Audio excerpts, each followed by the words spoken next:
Nothing worse than when someone makes a promise to you, you rely on that promise, and then they go back on their word, and you feel in your gut, I've just been betrayed.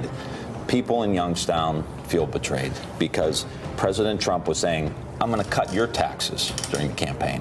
I'm going to expand health care for you. I'm going to make life better for you.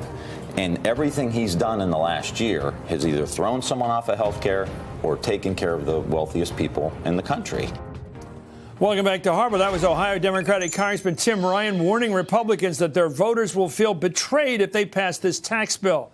The text of the final bill, agreed upon by a conference committee of the House and Senate, was just released early this evening.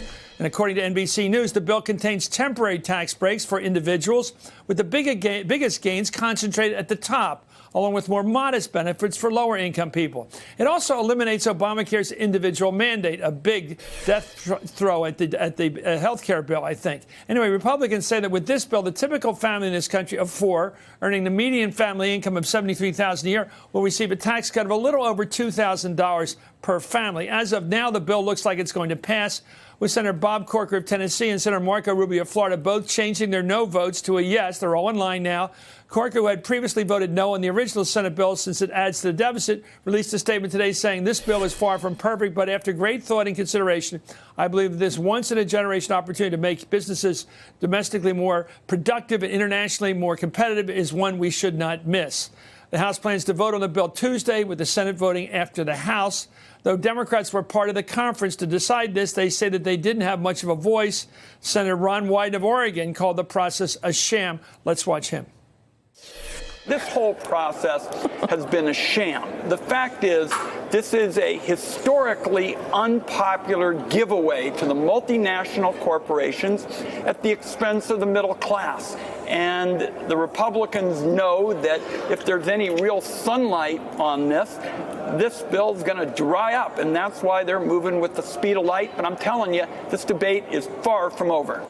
I'm joined right now by Catherine Rampell, who's an opinion columnist for the Washington Post. Catherine, I guess what stuns me about this, it's such a big fleecing of the Treasury and of the average person, and it's such a tremendous windfall in terms of corporate tax reductions, dramatic, big cuts in the top individual rate for people, getting rid of the alternative minimum tax, really. All these advantages, the estate tax, doubling the exemption up to $22 million per family, all these goodies for the top and some money for people at the bottom to keep people happy, but politically, it should be an explosion, like a multi-megaton explosion politically, killing the Republican Party. And it doesn't seem to be that loud. It's just terrible. What's going on? Well, it depends on what you're listening to, right? If you're listening to the polls, the explosion looks pretty ear-deafening at this point. This legislation, or at least previous versions of it, and it's been moving quite quickly, is historically unpopular. It is the most unpopular piece of major legislation in decades. It is more unpopular even than tax increases under President Clinton and President George H.W. Bush. So the public does not like it. Even Republicans, if you look at the polling data, don't believe that this bill will help them. So if you look at the public, if you look at the populists, if you look at people on the right and the left, it does not appear that this legislation is necessarily to their liking. Let's talk about why it's passing. You know this. What is it? Who are in the trough here? Who's gobbling this up? Who wants this to happen? Who's going to the president and say, if you do this for us, we will get you reelected? Tell me about that community of people. Who are they? It's donors, right? It's donors. It's the corporate community. It's pass-through groups that want to get the same kinds of goodies that their brethren at C corporations are getting. It's lots of people in the business community, although not everyone in the business community, I should be clear. Not only because there are people with a conscience who care about what will happen to the national debt, who care about what the distributional consequences are and screwing the poor in the middle class, but also people who are worried that this legislation is being jammed through so quickly that there are lots of unintentional glitches and loopholes that could actually hurt particular industry. So it's not like there's unanimous adoration for this legislation for the business community, but there are some powerful donors. I think beyond that, the Republican Party is concerned that if they don't get this signature piece of legislation legislation through. And Ron Wyden is correct. Every day that passes, more people learn how much more they dislike it, and potentially the chances of this thing passing go down. If they don't get it through, then they just look completely ineffectual. And that's the deal that they're making. On the one hand, the public hates it. On the other hand, they got to please the donors, and they got to say that they achieved something.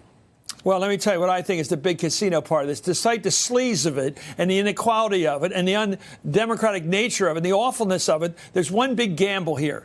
If we don't get a really rock'em sock'em growth rate coming out of this 2 or 3 years from now, going into the next election, Trump ought to pay for this. He ought to almost be, beaten up for it in a sense politically, because the whole idea of this thing is like nitroglycerin. It'll explode the economy with all this deregulation, all this tax cutting at the corporate level, at the top level, all this incentivization should be creating a huge growth rate of what, 4%?